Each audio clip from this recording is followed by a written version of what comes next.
Most people think they have one wardrobe. They don't. What they actually have are several wardrobes sharing the same closet. And once you realize that, a lot of shopping behavior starts to make sense. When people talk about personal style, they usually speak as if there's one version of themselves, one aesthetic, one identity, one wardrobe. But that's not how most people actually live. Think about your own closet. There's the wardrobe for home, the clothes you wear when nobody's watching, the sweatshirts, the t-shirts, the sweatpants that have survived every closet clean out. These clothes never appear online, but they probably get worn more than anything else you own. Then there's the wardrobe that makes money. Whether you're a teacher, an entrepreneur, a retail worker, a factory worker, a consultant, an artist, an executive, the list goes on. There is usually an unofficial uniform attached to that role, your work uniform. These clothes aren't necessarily about self-expression. They're about communication, function. They're designed to help people understand who you are before you even introduce yourself. Then there's the outside wardrobe. And this is where things become extremely interesting because outside isn't one category, it's several subcategories.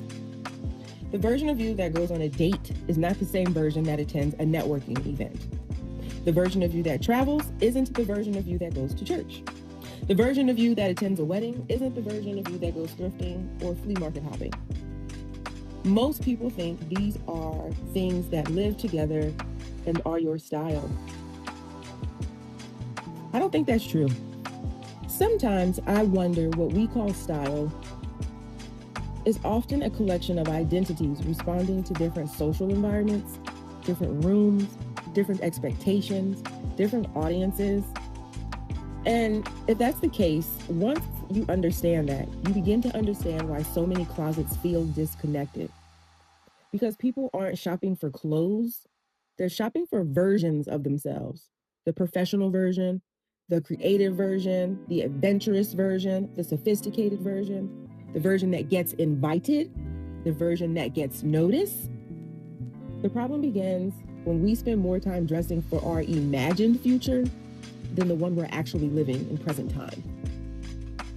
That's when closets start filling up with clothes that rarely get worn. That's when we buy outfits for events that never happen.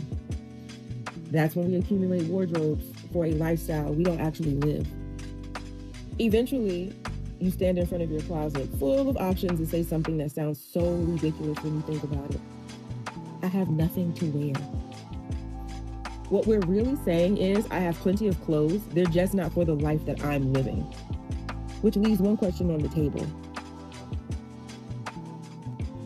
Which version of me is currently underfunded? The one at home, the one that makes money, or one of my many versions that exist outside? Because a closet isn't always a reflection of who you are. More often, it's a reflection of who you thought you'd become. And sometimes the most responsible thing you can do is get a clear understanding of the life you're already living before you buy something new. I often challenge people to take a step back and just go through their closet and play in their clothes periodically.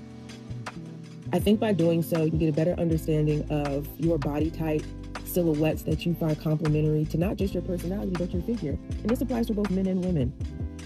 I don't think there's anything wrong with experimenting, trying different patterns, mixing different shapes. I think by doing so, you'll be able to come up with a really clear and concise and intentional understanding of what it is you're looking for when you go out shopping, for your work wardrobe, for your lounge life inside your home, for your outside personalities. Which is why if you plan on attending the FORWHY Trunk Show taking place on July 18th, be prepared to have some conversations with the people in the room about, your fashion identities, how many of them you have, and if you're actually funding them appropriately. It's going to be a very interesting event. It's a trunk show, so it's going to be intimate by nature. And I hope to see you there. Reservations are available online at the FORWHY website. That's www.forwhy.agency. You can also do the forwhyagency.com. Go ahead and reserve your spot. We only have a few reservations left. And I'd like to see you there. If you're not already a follower of the FORWHY YouTube channel, please go ahead and do that. Like this video, leave a comment. And if you're not a member of the FORWHY Inner Circle, please go to the website and scroll down to the bottom and give us your email address. We'd love to keep you informed on various events that we're having. And also share some, industry nuggets here and there about what's going on in the wonderful world of sustainable fashion. Thank you for listening.